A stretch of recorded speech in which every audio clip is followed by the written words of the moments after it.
Hey everybody, welcome to another, oh my God, it's Phil episode of Phil and the Mic.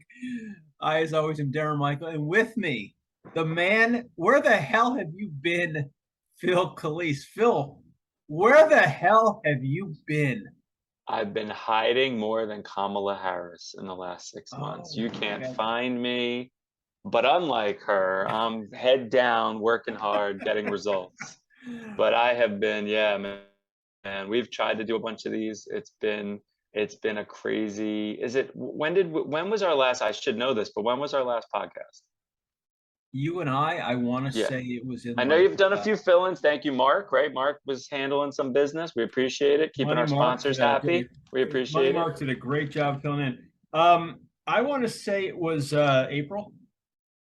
Was it that long ago? Okay, that makes sense. I want to say it's been about 4 months. Yeah, I mean, I won't fill you in on all the mundane details, but this was more driven by an incredible workload more than it was my normal sports busyness of coaching. This wasn't really that. Of course, they all came together to make it insane, but this was definitely work related for the most part. So, I'm thankful I have a job, but it whooped my ass for I, four I can months. believe it. I can So, believe it, and obviously this just isn't as important to you, which is fine. Which is fine. I mean, it's I mean, don't get me wrong. I like the checks we produce, all our sponsors, the money we generate. Don't get me wrong. It definitely pays the bill of my cell phone, but we didn't get it to a place where it pays the mortgage yet. So well, that's true. That's true. And you know what? I'm glad that you're back because the list of former athletes that want to be on the show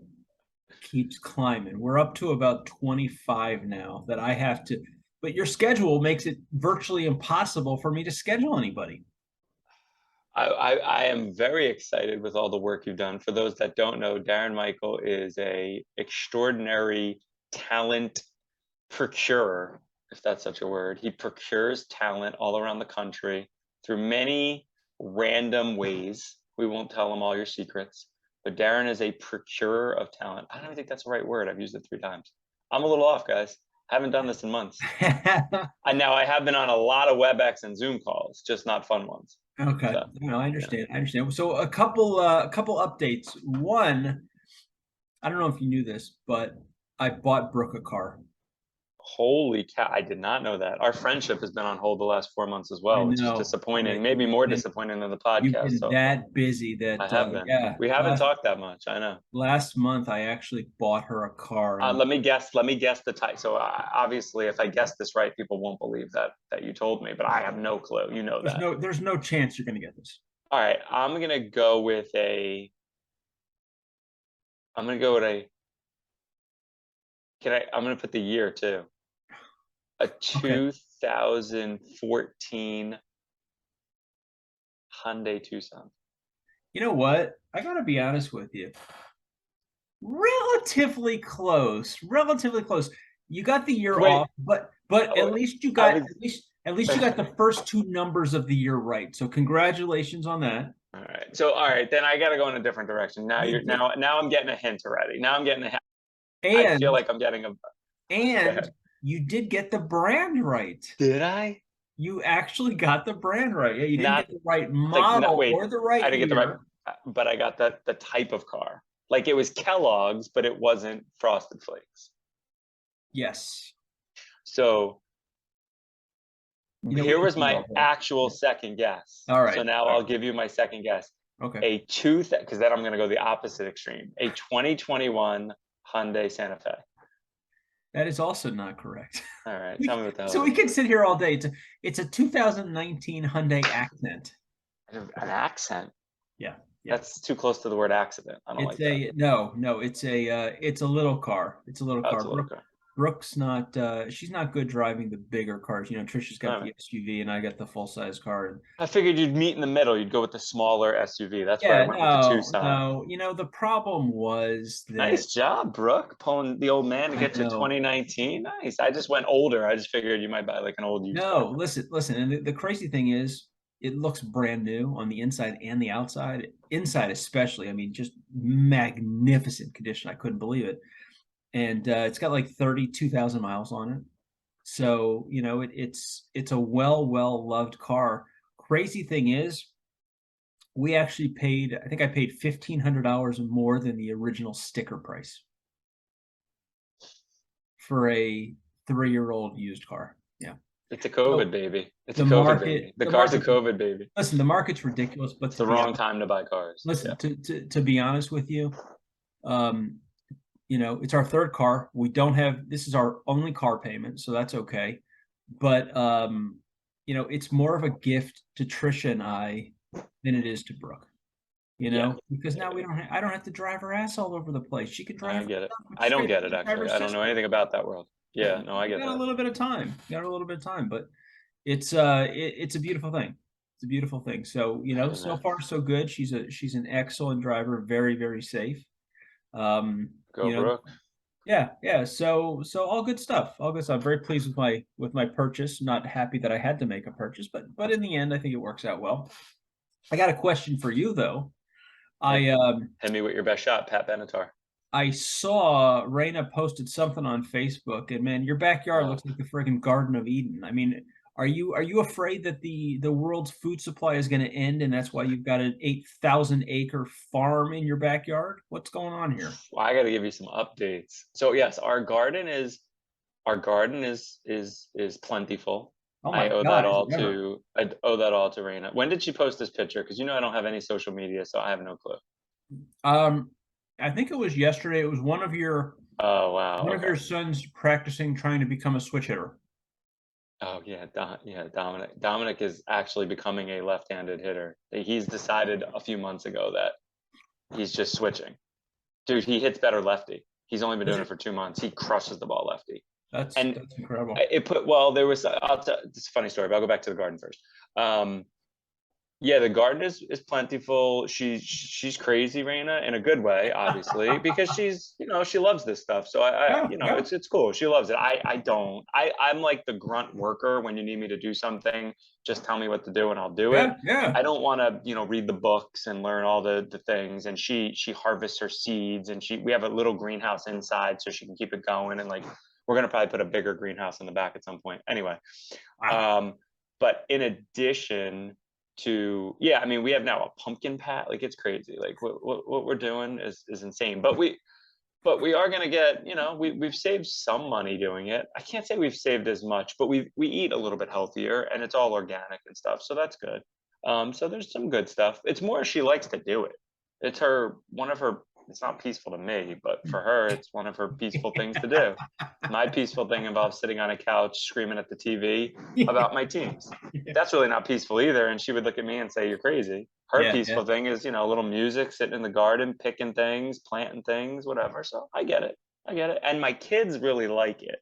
yeah, yeah, And what I will say from a parenting perspective yeah. is that is a part of like their chores and a part of them learning some harder, I don't call it hard labor, but certainly Hard pick, labor. I will call it hard labor, but picking weeds that grow, picking different things as they ripen, and dealing in 98-degree weather in the summer, doing it all. And it's a little hard work. It's not Wait, easy. wait, wait. So what you're saying is your backyard is a cover up. You're actually running an illegal labor camp, A legal labor camp for right? 9 and 6-year-olds. For And Luca, and by the way, Luca by far of the three of them is the smartest gardener, because he really knows when to pick things. Like you tell Dominic to go out there and pick things, he's picking anything that he sees that looks the right size. It may not be ripe, it may not be ready. Like he's just picking, right? Because just he wants picks. he wants to get it done. He wants to Yeah, knock it out, move on to yeah, the next yeah, thing. So he yeah. likes it, but he likes it in short increments. Luca will go out there and be like, he'll come back and give you a quick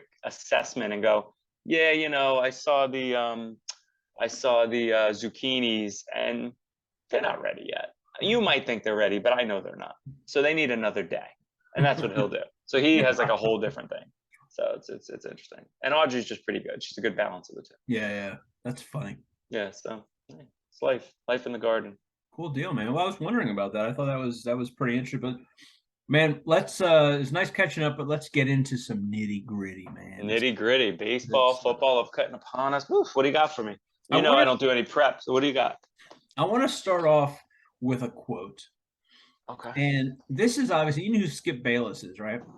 Yeah, I'm not a fan, but I know who he is. Right. I'm not a fan of his either, but I like the fact that 80% of his posts are about LeBron James. Yeah, he doesn't like LeBron. No, And you don't like LeBron, so there you right. go. So we have something in common. So here's the quote: LeBron will make $200 million more than Brady in 2 fewer seasons. That's because Brady took a winner's discount to make his team better. So did Tim Duncan, his last 4 years, 10 million, 10 million, 10 million, 6 million. Billionaire Braun, almost 50 million in year 20 and 21. Lakers equal no shot. Congrats, King. Is LeBron arguably the most selfish player in the NBA? Oh gosh. Does he rank up there? I mean, listen, the Lakers were terrible last year. I'll give you a They're different not take gonna on be it. good next I'll give year. you a different take on LeBron. I think the best critique of LeBron in the negative sense is nothing to do with being selfish. I don't agree with that. But I will give you a critique that some people have said, but I don't think carries enough weight, and he should get dinged much more on this. If you're gonna walk around as the pseudo GM on every team you play on, you can't be such a bad one with talent. Yep. Evaluation and pushing for trades that don't work. Yep. And the Westbrook thing had no chance. It made no sense in real time, and it turned out to be worse than even most people could have envisioned. Yeah. And I don't think he gets dinged enough for some of that stuff, where he then walks around as if he didn't basically pull the strings on some of these bad moves, and then he like wants to throw the real GM under the bus. Meanwhile, let's be honest, nothing's getting done without his approval. So he's got to take more ownership of the screw ups, because he clearly makes all the decisions. Yeah. Yeah. And so I would critique him more for that. I think they could have won more with the right pieces, and he would push for certain players that I don't think fit as well. So well, I think he's selfish. I don't think he's the GOAT, and I wish he would retire. So I'm just going to leave it at that. Now we're going to have some fun, okay? Now, all right, let's do some fun. the one thing about you that I love is there's just no prep. One thing, only one thing you love about me? The thing that I love most about you, besides the fact that I've got much better hair than you do. All right, so that's just a selfish thing on your part, LeBron. Go ahead. This is going to be fun. This is going to be fun. I can't wait to pick your brain. I think you're setting me up for a disaster. All right. 8, it's not trivia. 8 end of the season baseball storylines. Okay. All right. So this you want me to fun. pick them, or you're picking them and I'm commenting on them? All right, let's go. Right. I'm gonna go over them. You got to realize we haven't done this in 4 months. I need a little. I know. Spoon feed me a little bit. The timing, man. We got to work on that. It's got to come back together. Cohesiveness, continuity, synergy. Anyway, starting off with Justin Verlander, and the question is this Cy Young number 3? Let's just talk about this for a second, okay? Currently, he's first in the AL in wins.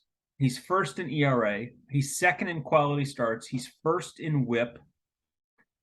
His last start, the other day, he pitched 6 innings, allowed no hits, no walks, 10 strikeouts.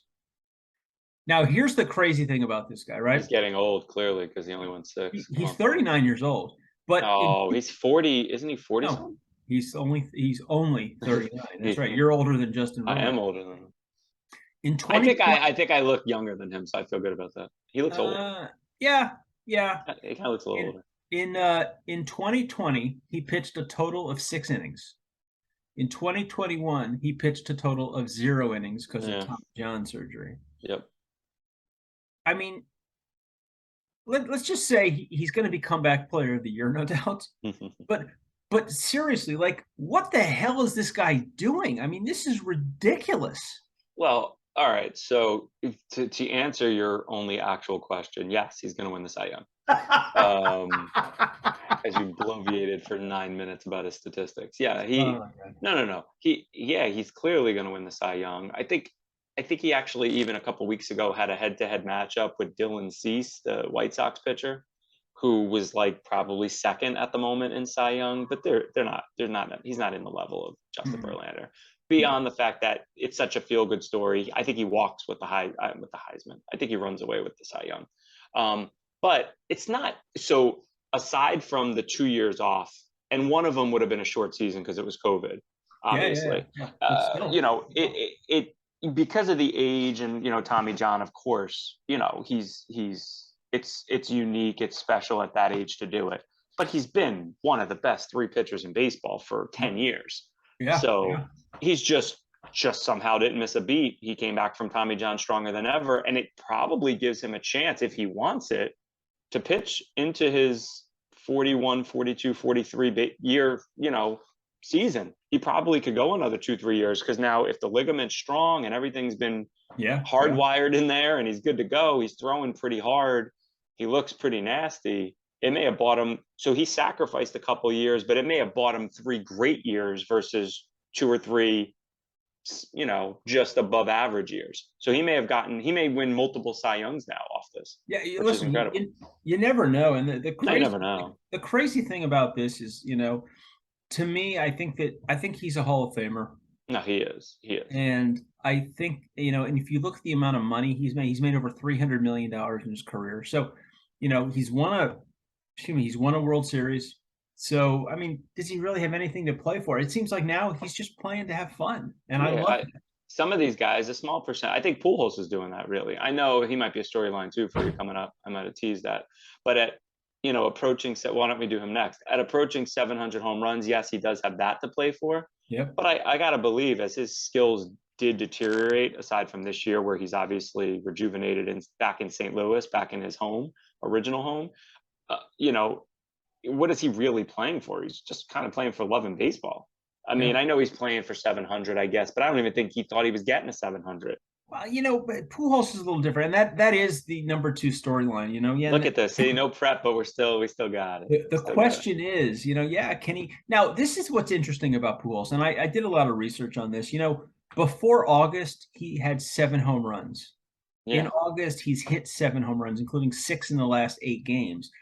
In August, he's increased his average from 235 to 277. Yeah, so it's been amazing. He's now at 693 home runs, and there's 39 games left in the season. Or as one person said, he's the first player to go to the home run derby and correct his swing to the positive. The home run derby actually made him a better hitter. Yeah. Maybe there's some weird truth. It's unusual. So yeah, I mean, clearly his skills aren't what they were. And I think at the end of the season we'll do a really deep dive into his career, because his career has just been magnificent. But he's 7 away, 39 games left. Is he going to do it? You know, I mean, listen, that's tricky, because as hot as he is right now, it can just fizzle and he may not hit another one, right? So that's possible. The feel good story in me, the field of dreams in me, the boy in me wants to say he gets, what does he need, 7 more, you said? 7 more. The boy in me says on the last day of the season, they're playing home in St. Louis, which I don't even know, so verify that. And he puts the 700th out on the last game of the year off a minor league pitcher call up. That would be like the boy in me rooting for it. The reality, the logical person in me says, no, he doesn't get it. Because I think it could just fizzle as fast as it came. I think he could have a 2-week stretch where he doesn't even come close to hitting one, and then he has no chance. So I'm going to go no, he falls 4 short if I'm making a prediction. I don't know. Wow. 4 short. See, and I think he's going to do it. I hope you're right, and I hope I'm wrong. I hope I'm right too. I mean, he's been so good to the game. He's such an unbelievable player. But I think what would be really cool, and I like what you're saying about the last game. I think it'd be great if he had 699 last game of the season, and they make him the leadoff hitter so that he can get an extra. Well, they should, if they don't have anything, and they should probably have run away with the division, because the Brewers, you know, I don't know if it's a storyline, but the gigantic trades and everything that went on, and the Brewers did the thing that I think all fans of mid-market teams hate, is a good team who trades away. Now, granted, Josh Hader's been miserable, and he was kind of bad right before they traded him too. But like, I think it sucks the life out of the fandom when, you know, you watch your closer get traded in a pennant race. I hate stuff like that. I absolutely despise it. I.e., even the Orioles trading Mancini and their closer, you know, when they're in a shot to make a wild card. I just hate it. I hate it for baseball. It's everything bad about baseball, and I love it, baseball, but it's that stuff I hate. I agree. So you know what? We'll see what happens. So we'll see what happens. Now, number three. Paul Goldschmidt Schmitty. winning the Triple Crown. No. Number one in average, number two in home runs, number two in RBIs. Since the All-Star break, he's hitting 364. You don't think he can pull it off? No, he's not enough of a home run hitter to do it. What if Schwarber got him by 5 home runs? 3. What does he have, Goldschmidt? 31? 31. Yep. So he's popped a few more since I last saw, but Yep. I think Schwarber in that bandbox will outdo him. And I think, what does he have RBIs? He's trailing Alonso by a couple. By 2, yeah. Yeah, he could beat Alonso for RBIs because he gets so many hits. I hate the Cardinals, if I'm being honest. So I'll be rooting against him doing it. I like Goldschmidt. I liked him better when he was a Diamondback. I don't like him on the Cardinals. He's got a shot. I don't think he catches Schwarber for home runs just because that's a bandbox and Schwarber's playing for something. So I don't think he catches the home runs. The other two he'll do. Listen, winning the Triple Crown is tough. I mean, think about how many times it's been done. Miguel Cabrera did it recently, somewhat recently, 2015, 2016. So. He's the only guy in the last 50 years to do it. So it's not. It was Yastrzemski, right? It was Yastrzemski in '67. Yeah. Yeah, I mean, it happens every 50 years. And the funny thing was that was seriously like the pitcher's era. He won it. He had like his batting average was like 304 or something, and he hit. Well, that was the height of the high mound 32 era. home runs. Yeah, right? Yeah. That was the high mound era. Yeah. Oh yeah. The stats were way down. I think, and remember the next season, I think Bob Gibson's ERA was 1.18 for the season. I mean, sure. Why not? It's crazy. So yeah, I agree. I'd like to see it. I'd like to see him win at least 2 categories. He has a good shot at that. He's going to run away with the batting average. So yeah. Yeah. So we'll see what happens. We'll see what happens. Number 4, Dodgers win 117 games. They're currently, this is unbelievable. They're currently 49 games over 500. They're 86-37. They're 35-5 in their last 40 games, and they have to go 31-8 the rest of the season with a team ERA currently of 2.83. Oh my God! Can I put a little cold water on the Dodgers for a second? Can I pour a little cold water? The stats are amazing. Yeah. So will they get 117? No, because 31-8, they'd have to get to the final 10 games. Like, they're going to want to rest some players because they're going to run away with everything. Yeah, so they'd have to prioritize that record over everything. And I don't know if they do that. And they'd even have to be in a position where, like, so no, I think that's going to be a tough one to get to. What I want to pour a little cold water on is, this is going to be a hot take, and we'll see if this burns me. I do not believe the Dodgers win the World Series. And as a matter of fact, I actually think they're the 3rd best team in the National League. I do not trust in any way, shape, or form their pitching. I do not trust their pitching. Tony Gonsolin and Andrew Heaney and the other guy that's got some absurd record. I forget who it was. Andrew Heaney doesn't have an absurd record, but Tony Gonsolin's like 15-1. Yeah. And there's another pitcher, not named Kershaw, and obviously Walker Buehler's out with his second torn Tommy John. But there's another guy, I forget his name. You got it there? I can't remember what his name is, but I think he's 15-3. Yeah, there's another guy that's got an absurd record. And then you've got Julio Urias, who's probably the best, most proven of the group. Well, everybody's going to be that record. They're 102 for the year. But they all have ERAs that are sub-3. And then you've got. I don't trust them in a big moment, though, because it's going to be unique in this regard. So, Dodger fans, all 6 of you that listen to us, this is the weirdest situation you'll encounter with a team who's going to win 110 plus games and be like a prohibitive favorite to win it all. Their core starting pitching is so unproven in a big moment. That's true. Because the ones that are putting up the gaudy stats this year haven't really been through it and had to do it on the biggest stage. And also, not that I have because right now this prediction looks bad. I mean, they've won 800 games in a row and they look like this biggest juggernaut. But the Dodgers have also fallen really flat in the playoffs. And I mean, they should have won how many championships? And they've won 1. Yeah. I mean, they've really fallen flat. And some of that was blamed on Kershaw and not being big in the big game. That's true. But they've had a combination of factors why they've fallen short. He's a part of it, certainly. and I don't know his status for the postseason, but Walker Buehler and Kershaw, if they're not taking the ball in any of these games, I do not. I think the Braves are better than the than they are, and I think the Mets are better than them with DeGrom and Scherzer. So to Well, me, they are not the favorite, despite the fact they will be Vegas's favorite going in, or they will at least be the general public's favorite based on their record. well, listen. It's incredible what they've done. I think the manager deserves manager of the year over there. And I'm not saying he doesn't have a great team. I mean, he does. He's got a great team, but Yeah. but think about it, right? So you lose Walker Bueller. Clayton Kershaw is always injured, even though he was pitching great in the first half, but he's always injured and injured again. And Trevor Bauer is still not even on the team. Imagine if Trevor Bauer was pitching too. My God, this team. Trevor 2-year suspension Bauer. I mean, look at this. I mean, you'd have to go with a 6-man pitching rotation. I mean, you've got 6 quality starters. Who the hell has 6 quality starters on their team? Nobody does. So yeah, no, interesting to see. Interesting to see. But like you said, I tend to agree with you. I'd love to see them win 117 games just because I think that would be really cool. But it's gonna be tough because why would they want to play all these guys if they're so far ahead. Yeah, that's why I think it's going to work against them. Their desire to rest people, because they have to be. They are an all-in-it to win it team. Yep. The 117 will not be their priority as they hit the mid-stretch of September. Yep. Freeman's going to get some rest. Betts is going to get some rest. They're going to make sure pitchers get an extra day or two. I can't see them being pedal to the metal to win 117. It's true. It's true. All right, let's move on to number 5. And that is one of your all-time favorite players, Aaron Judge.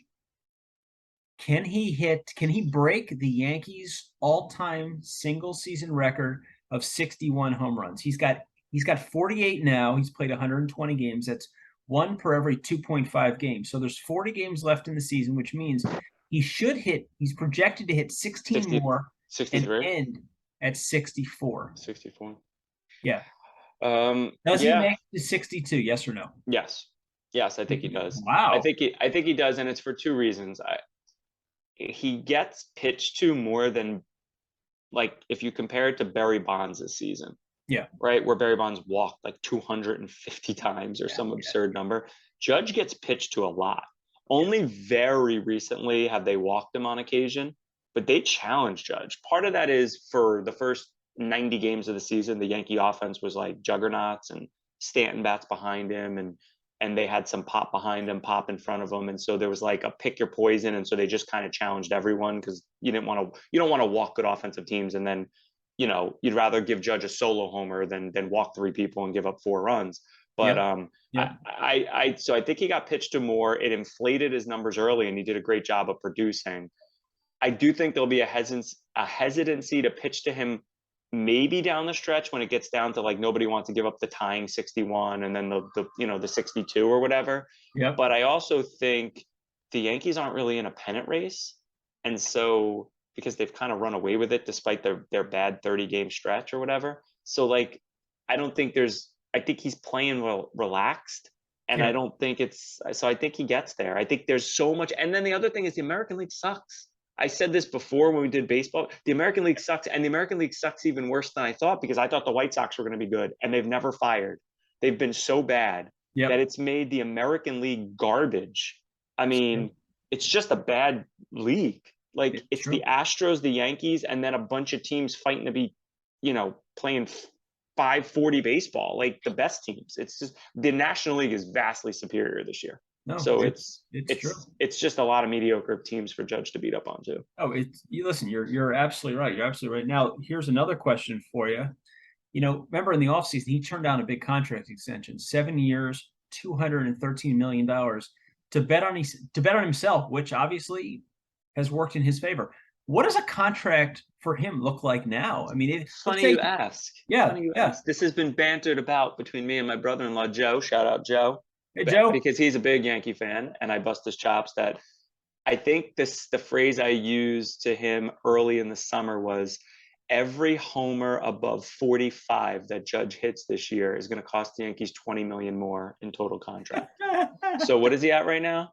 40. He's at 48. So that plugs him at 60 more million off the 213. So I have him at my Phil Phil calculation at now 270-ish. Okay. He's going to get to about the 62 mark. So that's going to put him at about the $440 million contract range. And I think he is going to end up getting 375. I think it's going to cost it. I think the years are kind of inconsequential, because if he does the Yankees a favor and gives them more years, it lowers the AAV. And he just says, I'm retiring a Yankee anyway, because he's unique in that he's hitting free agency a little bit older. He's 30. Yep. So like, I think the Yankees could do 10 for 375 and look at it as a lifetime pack to say he retires a Yankee, he's a Yankee, that's it. If he gives them, I don't think he's going to give him a discount. And off this year, I think he's going to get some big offers. And my bold prediction is Aaron Judge is not a Yankee next year. Interesting. I think he goes out west, and it's to probably the San Francisco Giants. Well, let's hope for his sake it's not the Angels, because they're no, it won't be the Angels. They're going to be selling everybody. Exactly. All right. Number 6. The Seattle Mariners make their first playoffs since 2001. They currently hold the 3rd wild card spot, a game and a half behind Tampa Bay, 1 game behind Toronto, and 2.5 games ahead of the O's at 67 and 57, led by super rookie Julio Rodriguez, who just joined the 2020 club last night. Do they make the playoffs for the first time in 21 years? I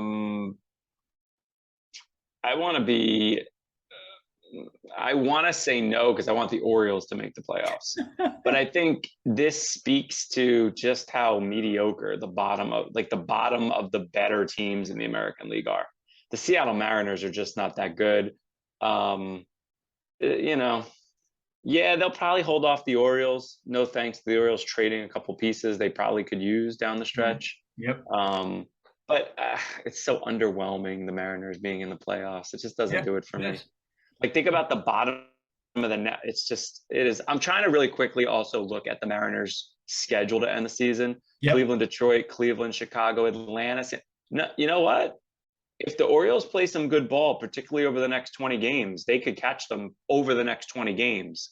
Then it gets easy again. But they have 7 with Cleveland, who's pretty good. Yeah. They have 3 with the White Sox, 3 with the Braves, 2 with the Padres. I mean, they got some tough games. So the Orioles might catch them for a short period of time and then maybe give it back to them. But it should be really close down the stretch. What I think it shows me is the Mariners won't be higher than the 6th seed. They'll probably be the 6th seed at that. Yeah. It seems like they will, and it helped them. They had gotten hot in the middle of the year. They won like 14, 15 games in a row, which really helped them. But think about that. Other than that stretch, they're an under 500 team for the year. Oh yeah. They're just not that good. Yeah. No, they're not great. But you know what? The Orioles, this is a big surprise season for them, and I don't think they're ready to win. I still think they're really. I think they're surprised themselves. They're doing great though. They're doing. Listen, they've already beaten their over under for the season. No, they're doing fabulous. So they're playing great ball. I just don't think they're ready to make the playoffs. I don't think they have that killer instinct yet. I don't think they're going to put it together down the stretch. Or I get it, and you're a jaded Oriole fan, but I could look at it the other way and say they're so carefree they don't know any better. That's true. They may not feel pressure. They may just go play and have fun. Well, I think we both agree on that one, and that leads me to number 7. And I truly need you to take an unbiased view of this, and it's going to be. I always do. It's very difficult for you. Unbiased, Phil. We've got the best division race in baseball is the NL East, the Mets and the Braves. Yes, it is. So the question is, can the Mets hold off the Braves? When you look at how they were at the break, the Mets were 58 and 35, and the Braves were 56 and 38. So it's a 2.5 game difference. Now, since the break, the Mets have gone 21 and 11. Very, very good. But in that time, Atlanta's gone 22 and 10. Mm-hmm. So now it's a difference of 1.5 games. You've got the Mets at 79 and 46, and the Braves at 78 and 48. So right on the heels. Here's the deal. Can they hold off this? the Braves are hot. Can they hold them off? That's the Here's the question. deal. It's very simple as this. I'm going to give you a very unbiased opinion, and it's rooted in just pure fact, but that doesn't mean the facts will play out because it's still a baseball game where anything could happen. But the Yeah. reason I say the Mets will hold off the Braves, and I'm going to caveat it with one thing. If the Braves put 108 wins on the board, they're going to catch the Mets because that means the Braves just never lost the rest of the year. If they just do that, and they, obviously the Pirates rolled over for them like they're scared sisters, and Yeah. certain teams just are not going to compete. The Braves are just too deep, too talented. The reason rooted in fact that the Mets should hold them off is the Mets just came across a gauntlet of an August. And I don't mean that lightly. They played the Braves 9 times. They played the Phillies 7 times, the Wow. Yankees 2 times, and they have the Dodgers 3 times before the end of August. So they still have 3 with the Dodgers. It's a gauntlet. I mean, that's an absurd schedule in That August. is. That is. Thus far, they've only relinquished about a game to the Braves with that gauntlet of a schedule. The flip side to that gauntlet of a schedule is they play the Rockies, the Nationals, 7 with the Pirates, 3 with the Cubs, 6 more with the Marlins. I mean, they have, I think, the second easiest schedule in baseball in September, and they earned it because August was the toughest. Yeah. So Yeah. if Yeah. they only relinquished a game when the Yeah. Braves probably needed to catch them by now, in terms of just who the schedule had them facing, Yep. I would say the Mets should hold them off because if the Mets, and this is what I will say about the Mets this year. The Yankees were the best team in baseball for 90 games, and then were one of the worst 5 teams in baseball for a 30-game stretch. The Braves didn't get off to a very good start and then got stupid hot for like a 60-game period. Um, the Astros, I would say, have been more consistent than those 2 teams, but there's nobody that's been more consistent than the Mets. That's The true. Mets That's only true. have 1 3-game losing streak all season. They don't even have a bunch of like 10-game winning streaks where they've just clipped off a million games in a row. They've just been like a steady ship, winning, winning, winning. Big injuries occurred. No DeGrom for the first half of the season. 2 starting pitchers go down against against the Phillies or the Braves, whenever that was. Right? Yeah, they played the Braves. 2 guys got hurt in the second inning, Walker Yep. and Carrasco. Yep. They did lose 3 out of 4, but they bounced right back and beat the Phillies 3 out of 4. Now they just lost twice to the Yankees, 2 close games in Yankee Stadium. But I would say just based on, and I call it the Buck factor, the best manager in baseball that keeps the team even keeled. They don't get up too high. They don't get down too low. They've played like that all year. I'm going to bet on the fact that he is the difference maker in why they hold off the Braves. Interesting. But Interesting. again, one's going to win 106 and one's going to win 104 or something like that. It's like last year, Dodgers Giants. Yeah. Somebody's going to be stuck in the wild card that has the second best record in baseball, which is just unfair. And it's just going to be the way it is, and it sucks. Listen, it's exciting when 2 teams are playing that well. Like the team that wins this is gonna have to pull off, a It's going to really take hot end of the season. 105 wins to win the That's division. incredible. Yeah, or It's something like that. unbelievable. It's unbelievable. Yeah. So it's fun to watch. It's fun to watch. I love that the Mets are at that point. It's Yeah. exciting. It's really, Yeah. really exciting. It is fun. It's not fun to me because as a Met fan who doesn't win nearly as much as the Braves do, it's annoying as a Met fan that we're going to win 100 plus games and might not win the division because that's true. not a normal thing. No, That's it's an definitely unusual not. thing. So our luck is this is the year that it can Right. happen. I mean, it happened last year, but it's not It's not normal though. Most divisions are won in the low 90s. Absolutely. Or, Oh, of course. or something, Absolutely. Absolutely. And the last end of season storyline, it looks like now we are going to have 2 teams for sale. You've got the Washington Nationals they're talking about putting up for sale. And now Moreno from the Angels has decided that he will be selling the team after he's driven it into the ground. Now, the interesting thing is in 2003, he bought the team for $184 million. And today it's valued at 2.2 billion.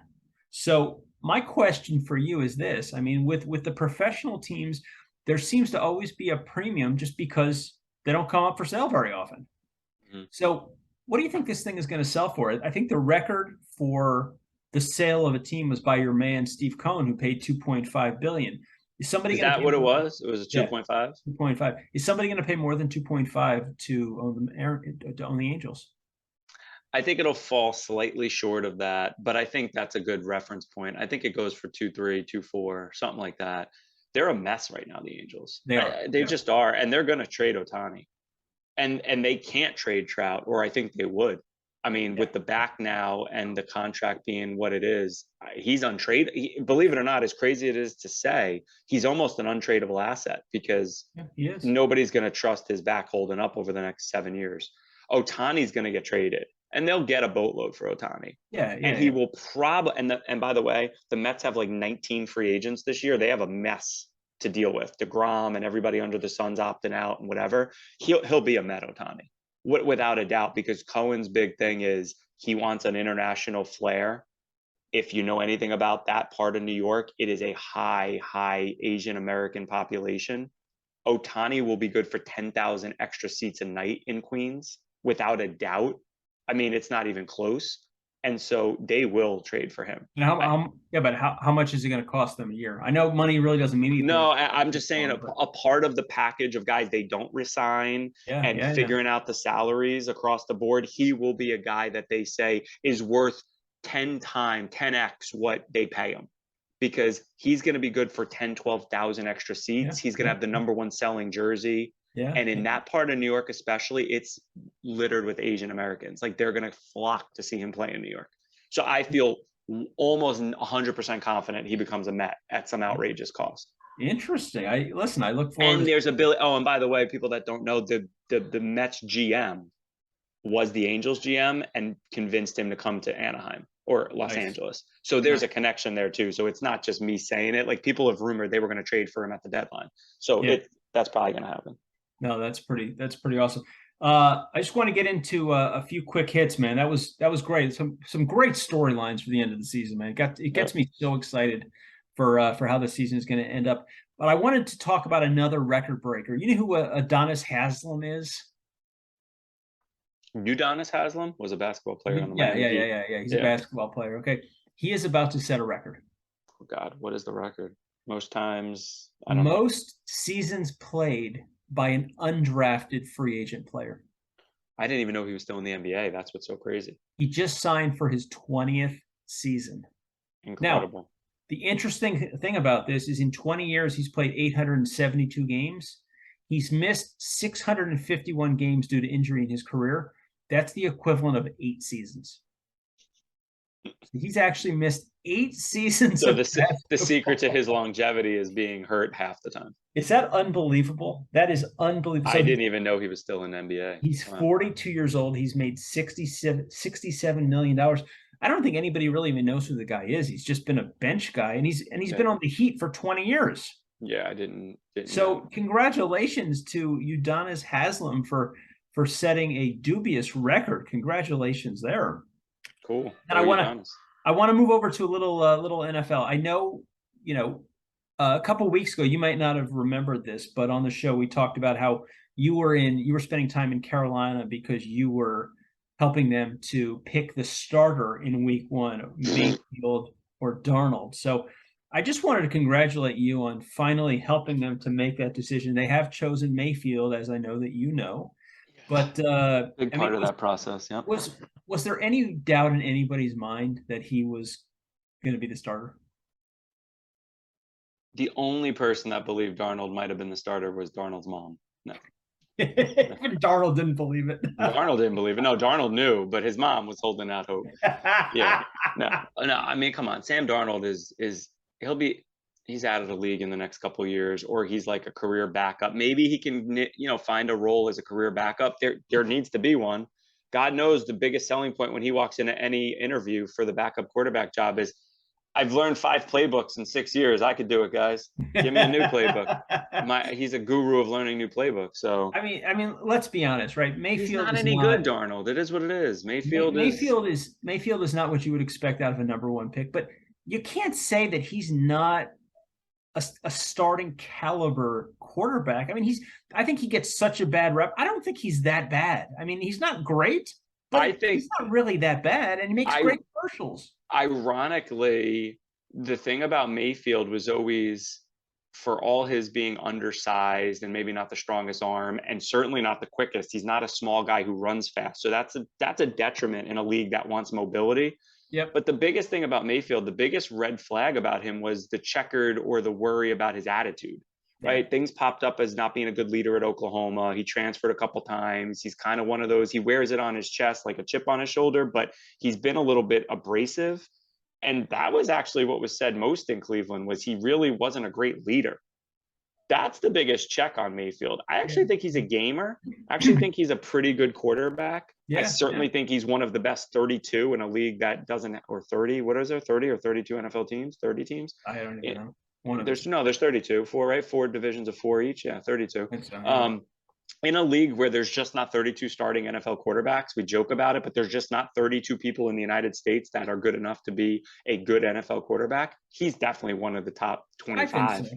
I think he's one of the top 25. Yeah. Doesn't mean he's, Carolina's not that good. We'll see what they are. He's certainly better than Sam Darnold. Certainly deserves another chance. And we didn't even talk about Deshaun Watson, but he certainly, I don't know what Cleveland's infatuation with getting him into town was, but I don't know. they wanted Mayfield out. So they got their Well, wish. Let's stick with the quarterback theme. Seattle. Who is the quarterback? Is it Geno?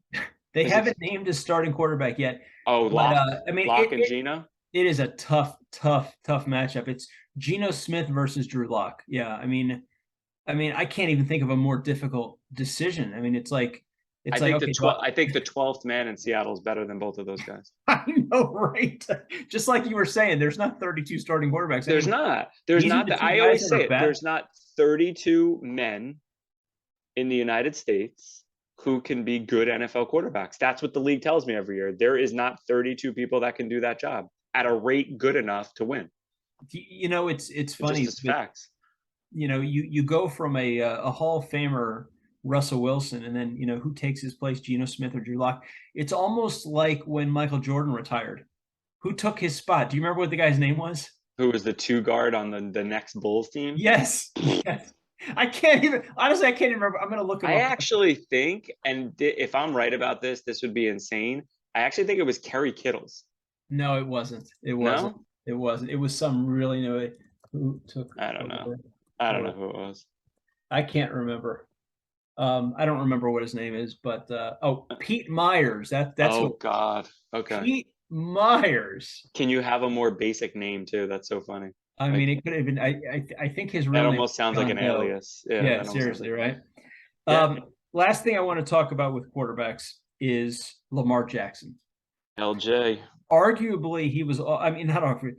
Supposedly, he was offered the second highest contract ever. I don't know exactly what that means. I know the most guaranteed money is Kyler. Well, it's actually Deshaun Watson, but Kyler Murray, $160 million. And Aaron Rodgers, $50.3 million a year. So he's somewhere in that area. Would you pay that guy that much money? Is he really a top quarterback in this league in your eyes? All right. So here's how you have to do the calculation. Okay. And I'm not a big Lamar Jackson fan. I'm not. I've been kind of down on him overall. You have to do the calculation something like this. Subtract Lamar Jackson from the Ravens. Replace him with what? And what is the difference that, yes, while overpaying Lamar Jackson, what is the likelihood for X less you're going to get somebody that could produce anywhere near him? And the answer to me, and that was a weird way to say it, is you have to pay him. Because there's not 32 people that could do this job. There's probably not 20. There's not 32 people who could start in the NFL.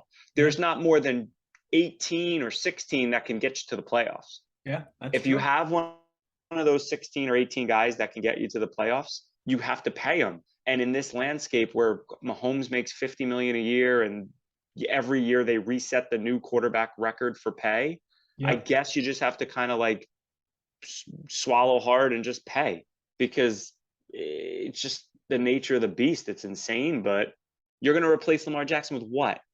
Somebody that's vastly inferior to him. Yeah. And now, if you're replacing him with one of the better guys somehow, fine. But like, you're not going to. What about Sam Darnold when he's available? If Sam Darnold can show he can be a competent backup, he'll get $8 million or $10 million a year. Easily, every year. Yeah. Maybe 12. Like somebody will pay him a 2-year, $24 million contract to be the backup and kind of fakely compete for the job. And you think he could take over for the ultimate backup of all time, Chase Daniel, who's played in like 5 games and made like $60 million? I know, right? All you need to know, Darnold can. Yeah, well, The money is, yes, he could because the money's so outrageous. Yeah. It's ridiculous. But where when you bring him in to be your backup, you're like, we just can't have him become the starter. We just can't have him become the starter. But he looks so good as a backup. He throws those outs in practice so well. Like, you know what I mean? Whereas like Nick Foles and then obviously Garoppolo and what was the guy? The best name is the guy who Matt Castle. Yeah. He gives you the 1 year where you're like, man, this guy might be good. Like Darnold never gave you that year, so you have no hope with Darnold that he's going to win. True. It's true. It's definitely true. It's definitely true. Last thing that I want to talk about with football, I want to congratulate the Hall of Fame nominees for both the senior class and the contributor was named yesterday also. So for the senior class, you've got our guy Joe Klecko, the former Jet. You've got Chuck Howley, the only man to win Super Bowl MVP on a losing team. And you've got Ken Riley, who is 5th all-time in interceptions and never was a Pro Bowler, which I don't really understand. Then the senior contributor, you've got Don Coryell, who was responsible for the basically the passing game. He's basically, back when it first started, which was the early 80s with the Chargers, when they were just crazy throwing the ball with Dan Fouts, he was the architect of that. And kind of everything is kind of everything in the NFL kind of goes by that now. So it's a long time overdue. And these guys are pretty much shoo-ins to get in. Chuck Howley, I thought he should have been in forever ago. Joe Klecko, never been a finalist. All of a sudden he just gets in. And I know he was a great player. I'm not convinced that he was a Hall of Famer. And he was really, I mean, I'm a Klecko fan. He lives right in our neighborhood. His granddaughter dances with my niece in dance. So gotta give me an autograph, man. I've never met him. He's never there. He doesn't want to watch his granddaughter dance. But yeah, what a great grandfather. I don't know. Maybe he does. I don't know. Maybe so listen. The only thing that really excites me about the whole thing is Ken Riley. He was never an All-Pro. Yet he had 65 interceptions, and for some reason he's an all-time great, even though he was never an all-time great when he played. It's just a case of just a compiler. Hey, I know. I'm not a big fan of that. I'm not a big fan of that either. This is not. But the good thing is you can't find his rookie card signed anywhere, and I have 3 of them. So that's cool. I'm hoping to get big money for him. We'll keep our fingers crossed. So congratulations. We can subsidize this podcast. Yeah, congratulations to those 3 guys. Just a couple ending things that I want to talk about. Yesterday, the jury awarded Vanessa Bryant $16 million over those horrific crash photos. You remember when the cops were taking pictures of Kobe Bryant's arm? Can I just say something? I'm not trying to be insensitive, obviously. Yeah. The $16 million does nothing for bringing Kobe and his daughter back, obviously. It's a principle thing, and I get it. And I'd like to see her put the money towards something. Maybe she is, because they have so much money. She's got to be sitting on $500 million or more. And you know what? So I hope they put the money towards something good, because they don't need the $16 million. No. And let me tell you something. Just the name Kobe and the Kobe brand is still generating millions and millions. Right. That's what I mean. She's richer than the Kobe legacy will live on and generations to come. I know he didn't have a boy, so the last name Bryant may not live on, but the Kobe name is almost more brand recognized than Bryant. So I go into a steakhouse, man. The first thing I say is I want some Kobe beef. Kobe beef. Give me that Kobe beef. That's funny enough, though. That's like a standard of great. So yeah, it's not. You're right. It's not the money. It's the principle. Yeah, it is the principle. I get it. Listen, whatever leaked should have never been leaked, and that's horrible. So. Right, and it's terrible. So I'm okay with that. Your boy Terrell Owens. You heard about him?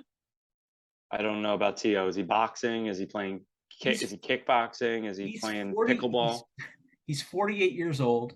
Okay, so he's a little bit younger than I am. He ran a 4.540 yesterday. He's a freak.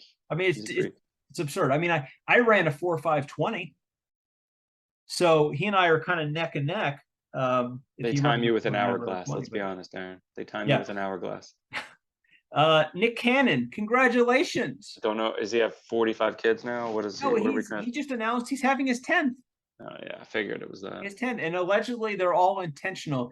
I guess this guy has just got the biggest ego in the world and just think that he needs to spread his seed as far reaching as possible. So he just, I guess he just goes up to women on the street and just says, "Hey, listen, I would like to Spends a lot of quality time, I'm sure, with 10 kids. Yeah, that's great. Yeah, I know. A couple of them with Mariah Carey. So at least he's got that going for him. He's But got a calendar where he has names on his calendar where he makes sure he sees a few of them a month. That's great. a few of them a That's month, a awesome. few of them a year. Crazy. That's so So sad. yeah, so I thought that was pretty cool. Congratulations to Loyola Chicago Sister Jean. 103, right? I saw that. 103, I baby. saw that. I saw that. She is Sister Jean. I think she's vowed to live until they win an NCAA championship. Sister Jean. They got close a couple times. They once they got very they make Final the four, right? Yeah. So, but Sister Jean, Sister Jean. That's as close as you're getting, hun. Well, that listen, Final man, Four. She's going to keep. I think God is going to let her keep hanging on until they win. So she might live forever, which would be great. So, and then last but not least, and this is kind of, I'm going to put a positive spin to this, but Len Dawson passed away at age 87. And he was in the game as a Hall of Fame player, of course, and he did a lot of TV stuff. I think he was on the HBO football show for a number of years. Yeah, I believe you're right. So he was all over the place. He contributed so much to the game, which is just incredible. But the good news for all you autograph collectors out there is that since his wife is still living, she will continue to sign autographs that she's been signing for him the last couple of years since he's been incapacitated and unable to sign. So kind of a good thing. People still get him back in the mail thinking that it's a real autograph, and it's not. But anyway, it is what it is. It is what it is. So Phil, man, nice to have you back. It's been enjoyable. It was a long break. The good news is, and this wasn't timed this way. It obviously wasn't, but the good news is this is the run up to the best time of a sports season. It most definitely we are coming back together at the pennant races of baseball, the NFL and college. We even talk about college football, but the college football and NFL seasons are almost upon us, which really begs the question that we will have to come together for some type of a college / NFL show. I know we usually separate them, but we'll have to do both and keep plugging along with the MLB stuff. So this is a great time to come back and try to get into a groove again. And you know what? And there's so much good stuff ahead, and we really need to coordinate our schedules, because let's think about some of the guys that want to come on the show. All right. Yeah. We got one guy that played in 3 Super Bowls. We got another guy that played. He played, I think, all 10 years of the ABA, and he's a perennial Hall of Famer. He wants to come on.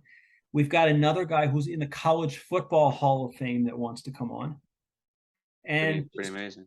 Countless number of other guys. We've got a baseball rookie of the year that's interested in coming on. So there's so many. I could just keep going on and on and on. But there's so much great stuff happening this season on Phil the Mic. I'm glad to have you back. We got to make sure we get to these guys, because we're going to have some fascinating interviews. I'm so excited about it. But we're back. So listen, back, baby. Keep listening to us. Come back. If you left, come back. Phil is back. We're back. Come back, baby. Come back. Tell everybody you know, man. We're gonna have a great season. We're gonna have a great time. We're gonna talk about a lot of fun things, and and we're definitely gonna have a lot of special guests. And in the comment section, like the videos, we post them on YouTube. In the comment section, let Darrin know what you think of that ugly ass hat he's wearing, please. You know what? I have a problem. Let me just take 5 seconds before we go. I don't have a problem with Indiana Hoosiers. Actually, I kind of like the Indiana Hoosiers. Nothing against them. They're a doormat in football and a solid basketball team. But I hate hats that don't represent the colors of the school. It's just my beef. It's my thing. You got a generic hat on your head without the colors of Indiana. Is that better? Yeah. Well, look at that head of hair. America jealousy. All of America's jealous. Look at that. Is that phenomenal? Look at that head of hair on you. Look at that, man. There's not even. You know what? I think I'm getting less gray as I go. Although the beard. You're Benjamin Buttons. You're aging in reverse. You got all that gray there, though. Yeah, well, the beard we know lacks a little pop.